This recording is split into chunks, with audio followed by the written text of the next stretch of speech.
Hello hi welcome to Aadya media. ఈరోజు మనం మాట్లాడుకునే టాపిక్ అమరావతి రైతులు ఇచ్చిన పొలాలు వాటిని జగన్ గారు తప్పుదారి పట్టిద్దాం అనుకున్నారు. ఈరోజు పొద్దున 11ంటికి జగన్ గారికి మొట్టికేలు పడ్డాయి కోర్టు నుంచి. దాని గురించి మనతో మాట్లాడడానికి ముప్పా అంకమరావు గారు ఉన్నారు, పొలిటికల్ అనాలిసిస్ట్. ఆయనతో మాట్లాడుకుందాం. Hello sir. హలో అమ్మ. ఏంటి సార్ ఈరోజు 11ంటికి మార్నింగ్ మన కోర్టు మొట్టికేలు వేసింది మళ్ళీ జగన్మోహన్ రెడ్డి గారికి. ఏంటి సార్ దీన్ని ఎలా చూడొచ్చు? ఇదే ఆయనకి కొత్త ఏమీ కాదు కదా. అవును సార్. ఇప్పుడు నిబంధనలు తెలియని వ్యక్తి అయితే కాదు, మరి గొప్ప వ్యాపారవేత్త కదా. ఆయనకి నిబంధనలన్నీ ఆయనకి తెలుసు. కానీ రాజకీయ లబ్ధి కోసం, రాజకీయం చేయడం కోసం మాత్రమే ఇవన్నీ తెర మీదకు తీసుకొస్తున్నాడు. ఆయనకి తెలియని కాదు ఇవన్నీ. కోర్టులో నిలబడడం సంగతి ఆయనకి తెలుసు. మరి ఇవన్నీ ఎందుకు చేస్తున్నాడని చెప్పని అడగొచ్చు మీరు. రాజకీయ లబ్ధి కోసం, రాజకీయంగా ఆయన పేదల పక్షపాతి అని చెప్పుకోవడం కోసం జరుగుతున్నటువంటి పరిణామాలే ఇవన్నీ. ప్రతి సభలోనూ ఇప్పుడు వాళ్ళ గురించే మాట్లాడుతూ పేదల తరపున నేను నిలబడ్డాను, పేదలకి పెత్తందారులకి మధ్య జరుగుతున్న యుద్ధం, మనందరం పేదవారం, పెత్తందారులతో యుద్ధం చేస్తున్నామని చెప్పని ఆయన ప్రజలందరికీ రకరకాలుగా అభూతరం కల్పన కల్పిస్తూ మోసం చేయాలని చెప్పి ప్రయత్నం చేస్తున్నాడు. ఎక్కడికక్కడికి ఆయనకి అది ఎదురు దెబ్బలు తగులుతూనే ఉన్నాయి. ఇప్పుడు ఈ అమరావతి రాజధాని దీని యొక్క విశిష్టత గురించి మనం మాట్లాడుకోవాలి అంటే, ఇది చంద్రబాబు నాయుడు గారి మానస పుత్రిక ఈ అమరావతి అనేది. ఎందుకంటే ఆయన కలల రాజధాని ఇది. ప్రపంచంలో ఇప్పుడు ఉన్నటువంటి గొప్ప నగరాల్లో ఇది ఒక నగరంగా తీర్చిదిద్దాలనే విధంగా ఆయన రూపకల్పన చేసి దాన్ని ప్రపంచ పటంలో పెట్టిన తర్వాత ఇది హెరిటేజ్ నగరంగా కూడా గుర్తించడం కూడా జరిగింది. అంటే ఆయన వేసినటువంటి బృహత్తు ప్రణాళిక అంత గొప్పదన్నమాట ఈ రాజధాని గురించి.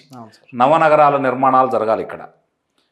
అన్నీ కూడా కాలుష్య రహిత నగరాలు కానీ మాత్రమే ఉండాలి. అది ఆయన కోరిక. అసలు దీని పూర్వాపరాలు కనుక మనం ఒకసారి పరిశీలించుకుంటే, ఆ రోజు విభజిత ఆంధ్ర రాష్ట్రంలో ఆంధ్రప్రదేశ్కి దిక్కుమొక్కు లేని టైంలో రాజధాని లేని ఈ రాజధానికి మేము అండగా ఉంటామని చెప్పని 29,000 మంది పైచిలుకు రైతులు స్వచ్ఛందంగా పూలింగ్లో మాత్రం ఇవ్వడం జరిగింది. అవును సార్. వాళ్ళ దగ్గర ఏమీ డబ్బులు ఇవ్వలేదు, వాళ్ళకి వేరే ఎలాంటి రాయితీలు ప్రకటించలేదు. రైతులు చంద్రబాబు నాయుడు గారిని నమ్మి ఇవ్వడం కూడా జరిగింది. దానికి తగ్గట్టుగానే ఆయన వీళ్ళకి తామాషా ప్రకారం ఇప్పుడు వీళ్ళకి ఒక్కళ్ళకి వచ్చేది 1250 గజాలు మాత్రమే. 4,840 గజాలు ఇల్లు ఇస్తే వీళ్ళకి వచ్చేది 1250 గజాలు మాత్రమే. అంటే 1/1 వంతు వస్తుంది. 3 వంతులు ప్రభుత్వం దగ్గరే ఉంటుంది. సరే, దానికి రోడ్లు వేయటం కోసం ఎన్ని పోయినా కూడా మిగిలిన భూమి ప్రభుత్వం దగ్గరే ఉంటుంది. అయినా సరే ఇక్కడ అర్థం చేసుకోవాల్సింది, ప్రజలకు కూడా తెలియాల్సింది ఏంటంటే, ఆ రోజుల్లోనే సిఆర్డీతో చేసినటువంటి రైతులు చేసుకున్న ఒప్పందంలో వాళ్ళు భాగస్వాములే. Okay sir. ఆ రోజు జరిగినటువంటి ఒప్పంద పత్రాల మీద భాగస్వాములుగా వీళ్ళు కూడా సంతకాలు చేయడం కూడా జరిగింది. దాంట్లోనే ఆ రోజుల్లోనే నిరుపేదల కోసం ఈ భూమిలో 5% నిరుపేదల కోసం కేటాయించడం కూడా జరిగింది. దీన్ని తప్పుదోవ పట్టిస్తూ ఇక్కడ నిరుపేదలకు వ్యతిరేకం ఈ రైతులని, పేదలకు వ్యతిరేకం తెలుగుదేశం పార్టీ అని ప్రచారం చేసి రాజకీయ లబ్ధి పొందడం కోసం మాత్రమే ఈ జిమ్మిక్కులు చేస్తున్నాడు జగన్మోహన్ రెడ్డి గారు. అతనికి కూడా క్షుణ్ణంగా తెలుసు ఇవన్నీ నిలబడవని. చాలా చాలా చక్కని నిబంధనలతోటి పకడ్బందీగా దాన్ని తయారు చేశారు చంద్రబాబు నాయుడు గారు. ఇదన్నీ అతనికి క్షుణ్ణంగా తెలుసు. అయినా సరే పదే పదే ఇలాంటి కార్యక్రమాలు ఎందుకు చేస్తున్నాడు అంటే, రాజకీయ లబ్ధి కోసం.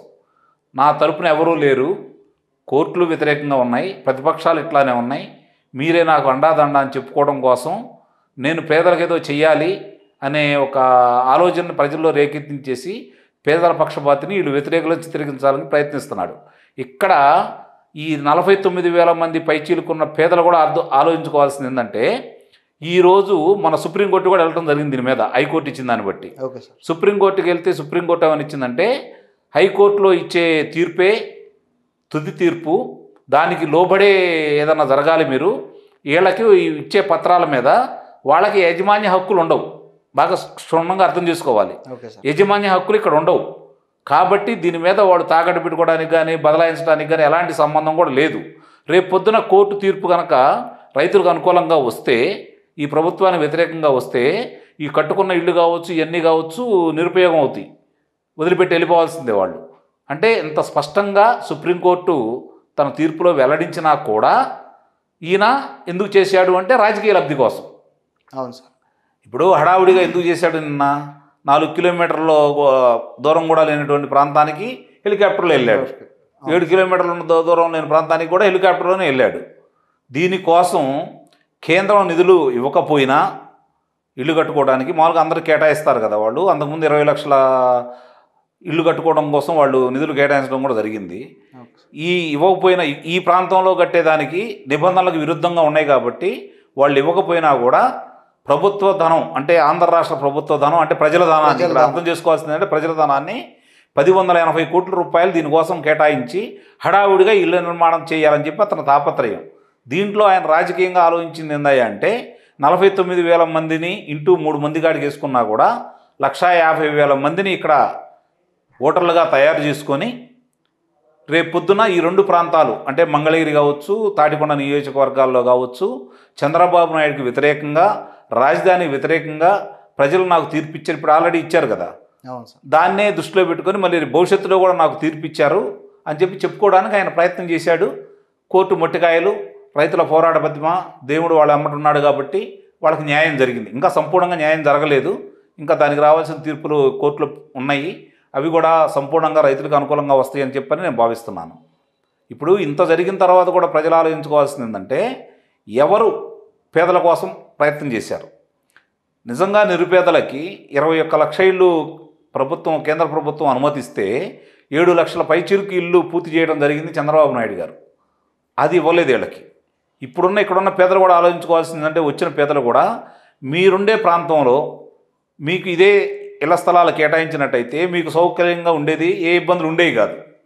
ఇక్కడ తీసుకొచ్చి ఎందుకు చేశాడు అంటే ప్రపంచ ప్రసిద్ధిగాంచిన నగరాల్లో ఒకటిగా తయారు కాబోతున్నటువంటి ఈ యొక్క రాజధాని అమరావతి అనే రాజధాని ప్రాంతాన్ని అతలాకుతలం చేయటం కోసం, నిర్వీర్యం చేయటం కోసం, ఇక్కడ పెట్టుబడులు రాకుండా చేయటం కోసం, కాలుష్య రహిత నగరంగా తీర్చిదిద్దాలనుకుంటున్న ఈ నగరాన్ని ఈ విధంగా తయారు చేయడం కోసం వీళ్ళకి ఇవ్వడం కూడా జరిగింది. రోడ్లు కూడా చూసుకోండి ఎంత పరిధిలో ఆయన రోడ్లు వేసారంటే ఆయనకు తెలుసు ఇవన్నీ. ఎప్పుడో చంద్రబాబు నాయుడు గారు ఉన్నప్పుడు వేసిన రోడ్లు, ఆ రోడ్లు కాదండి, ఆ రోడ్లు కాదు. ఇప్పుడు వీళ్ళకి ఇచ్చిన ఇళ్ల స్థలాల్లో R-Zone 5లో ఆయన కేటాయించిన ఇళ్ల స్థలాలు ఉన్నాయి కదా, వాటి మధ్య వేసిన ఇల్లు మామూలుగా దారులు చూస్తూ ఉంటే ఆయన 20 అడుగులతోటే వేయడం కూడా జరిగింది. అది నిబంధనలకు విరుద్ధం కదా. అవును సార్, అవును. అక్కడే అతని డొల్లతనం మనకు అర్థమైపోతా ఉంది కదా. అవును సార్. ఇవన్నీ దృష్టిలో పెట్టుకుంటే ఇప్పుడు నిజంగా వీళ్ళకి ఆయన ఏమన్నాడు, 3 రాజధానులు అన్నాడు కదా. అవును సార్. విశాఖపట్నం అన్నాడు, పరిపాలనా రాజధాని విశాఖపట్నం అన్నాడు, మరి న్యాయ రాజధాని కర్నూలు అన్నాడు, చట్టసభలకు సంబంధించింది అమరావతి అన్నాడు. మరి మిగిలిన 2 రాజధాని ప్రాంతంలో ఎందుకు నిరుపేదలకి ఇల్లు స్థలాలు కేటాయించి వాళ్ళకి ఇల్లు కట్టే కార్యక్రమం చేపట్టలేదు? అవును సార్. పేదలు కూడా అర్థం చేసుకోవాలి దీనికి. అంటే దీంట్లో అక్కడ మరి అంత ఈయన నిజంగా చిత్తశుద్ధి ఉంటే అక్కడ ఏర్పాటు చేయాలి కదా. అవును సార్. వాళ్ళకి ఇళ్ల స్థలాలు ఇవ్వాలి కదా, అక్కడ ఇల్లు కట్టుకోవడానికి ఈయన ఆర్థికంగా వాళ్ళకి సహాయం చేయాలి కదా. మరి ఎందుకు చేయట్లేదు? ఈయన రాజకీయ దుర్బుద్ధి అనేది అర్థం చేసుకోవాలి కదా. ఎన్నిసార్లు కోర్టులు ముట్టికాయలు వేసినా కూడా ఈయన పదే ఎందుకు వెళ్తున్నాడు అంటే దానికి కూడా ఆయన రాజకీయంగా ఆర్థిక లబ్ధి 2 ఉన్నాయి. రాజకీయంగానేమో నేను పేదల తరపున ఉన్నాను, వీళ్ళు వ్యతిరేకిస్తున్నారు తెలుగుదేశం పార్టీ, కోర్టులు, అమరావతి రైతులు, పేదలు అక్కడ ఉండడానికి వీలేదని చెప్పని రాజధానిలో రైతులు ఎదురు తిరుగుతున్నారని చెప్పి రైతుల మీద వ్యతిరేకంతో, అలాగే తెలుగుదేశం పార్టీ ప్రభుత్వం దీన్ని వ్యతిరేకిస్తుందని చెప్పడం కోసం అతను ప్రయత్నం చేశాడు. ఇంకోటి ఏందంటే రాజకీయంగా అతనికి ఉపయోగం ఏంటంటే, ఆర్థికంగా అతనికి ఉపయోగం ఏంటంటే ఈ కేసులు ఇట్లానే వాదిస్తూ ఉంటే తన కేసులో వాదిస్తున్న లాయర్నే దీనికే నియమించుకుంటున్నాడు కాబట్టి తన జేబులోంచి డబ్బులు తీసి ఇచ్చే పని లేకుండా ప్రజల డబ్బు, మన డబ్బు ఇచ్చి ఆయన కేసులు వాదించుకుంటున్నాడు. ప్రజల డబ్బే కదా సార్, అదంతా ప్రజల డబ్బే. వాళ్ళకి ఇప్పుడు ఆయన జేబులోంచి ఇచ్చే పని లేదు కదా. ఈ ప్రభుత్వం రావడానికి ఆయనకి జేబులో ఇవ్వాల్సి వచ్చేది. ఈ ప్రభుత్వం వచ్చిన తర్వాత దీన్ని ఇలా ఎందుకు చేస్తున్నాడు అంటే దాని గురించి. ఇది కూడా ప్రజలు అర్థం చేసుకోవాలి. నిజంగా ప్రేమ ఉందా? ఇంత పోరాటం చేసి దీనికోసం, రాజధాని కోసం భూములు ఇవ్వడమే కాకుండా నిర్విరామంగా వాళ్ళు జరుగుతున్నటువంటి అవరోధాలను కూడా ఎదుర్కొంటూ ఇన్ని రోజులు పోరాటం చేస్తున్నటువంటి రాజధాని రైతులకు ముందుగా మహిళామ తల్లులకి ఈ విజయం. అవును సార్. వాళ్ళు సాధించిన విజయం ఇది. అందులో ఎలాంటి సందేహం లేదు.